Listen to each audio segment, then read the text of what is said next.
ভুল ত্রুটি আমার 54 বছর হয়ে থাকে, আমাকে আল্লাহর রাস্তায় আপনারা ক্ষমা করে দিবেন, মাফ করে দিবেন। মাফ চাই, মাফ চাই, মাফ চাই। ধন্যবাদ, ধন্যবাদ। ভাই কি ভালো আছেন? ভালো নাই কেন? ভালো থাকবেন। বৈষম্য, বৈষম্য। 1968 সালের 24শে সেপ্টেম্বর যেই দিন চাকরি শুরু করলাম, রাওয়ালপিন্ডি 4 নম্বর সেক্রেটারিয়েট ইনফরমেশন মিনিস্ট্রি, সেই দিন থেকে দেখলাম বৈষম্য। সেদিন থেকে বৈষম্যের বিরুদ্ধে আবার আন্দোলন চলছে চলছে। আজকে 24-এর আসলো কত অনেক পরে।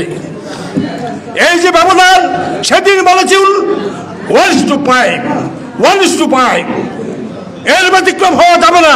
কিন্তু দেখলাম কি, সর্বনিম্ন 65 টাকা, সর্বোচ্চ 450 টাকা সচিবের বেতন। আজকে কত? 78 টাকা, 78,000। আর 8,250 টাকা। কি বৈষম্য? কত? কেন এত বৈষম্য হবে? যারা আজকে নতুন করে এসেছেন, আপনারাও একটু জেনে রাখেন, আপনাদের চারিদিকে আমরা আছি। আমাদেরকে ছাড়া প্রশাসন চলবে না, দেশ চলবে না, সচিবালয় চলবে না, কোন মন্ত্রণালয়, কোন ডিপার্টমেন্ট চলবে না। সেই কারণে আমাদের প্রতি সুনজর রাখুন, আমাদের প্রতি সুবিচার করুন, আমাদের প্রতি আর অন্যায় করবেন না, আর বৈষম্য রাখবেন না। আর যদি বৈষম্য থেকেই যায়, তাহলে আপনাদেরকে দিয়ে আমাদের লাভটা কি? আমরা মানুষের সেবা করব, আমাদের নতুন স্লোগান, আমরা জনগণের সেবক। আমরা সকলেই প্রজাতন্ত্রের কর্মচারী, কেউ কর্মকর্তা কর্মচারী কর্মকর্তা নয়, সকলেই আমরা পেড এমপ্লয়ি।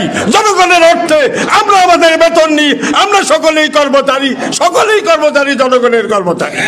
তাই আমরা জনগণের সেবা করতে চাই, কিন্তু বেঁচে থাকার ন্যূনতম অধিকার আমাদেরকে দিতে হবে। অন্ন, বস্ত্র, শিক্ষা, চিকিৎসা, বাসস্থান এবং ন্যায় বিচার আমাদের প্রতি হচ্ছে না। গত 54 বছরে আমরা দেখলাম যে আমাদের প্রতি যথেষ্ট ব্যভিচার করা হলো। প্রিয় সাথীরা, আপনারা সংগঠিত হন, আপনারা ঐক্য হন, সংগঠিত হন। নবীন প্রবীণের কথা আমার বন্ধু কুতুবউদ্দিন সেলিম বলেছে, আসলে ওল্ড ইজ গোল্ড। মনে রাখবেন, ওল্ড ইজ গোল্ড।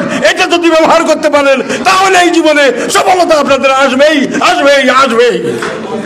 দুর্ভাগ্য, হতভাগা দেশ, দুর্ভাগা বাঙালি বলে old is god, old is god.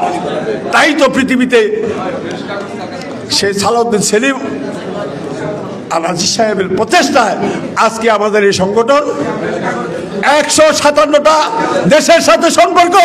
আজকে সারা পৃথিবীর শ্রমিক কর্মচারীর সাথে আমরা ঐক্যবদ্ধ হয়ে সকল শোষণ বঞ্চনার বিরুদ্ধে লড়াই করে আমরাই জিতবো, আমরাই জিতবো। ধন্যবাদ, ধন্যবাদ, ধন্যবাদ।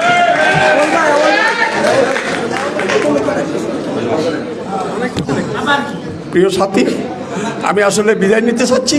কারণ হয়েছে, আমাদের অনেক নেতারা আছেন, সবাই কিছু বলবেন। আমি আসলে আমার 68 সাল থেকে 54 বছর সময় দিয়েছি, আর হয়তো মৃত্যুর আগ পর্যন্ত আপনাদের সাথে থাকবো। জানি না আগামী সম্মেলনে আমাকে আপনারা পাবেন কিনা। তো আমার জন্য আপনারা দোয়া করবেন, এবং আমি আপনাদের জন্য দোয়া করি। যদি কোনো ভুল ত্রুটি আমার 54 বছর হয়ে থাকে, আমাকে আল্লাহর রাস্তায় আপনারা ক্ষমা করে দিবেন, মাফ করে দিবেন। মাফ চাই, মাফ চাই, মাফ চাই। ধন্যবাদ, ধন্যবাদ। সরকারি চাকরিজীবী কর্তৃক পরিচালিত মহার্ঘ ভাতা ও নবম পে স্কেল নিয়ে শতভাগ সঠিক তথ্য প্রকাশকারী একমাত্র ইউটিউব চ্যানেল এটি। সর্বশেষ সঠিক আপডেট তথ্য পেতে চ্যানেলটিতে লাইক, কমেন্ট ও সাবস্ক্রাইব করতে ভুলবেন না। ধন্যবাদ।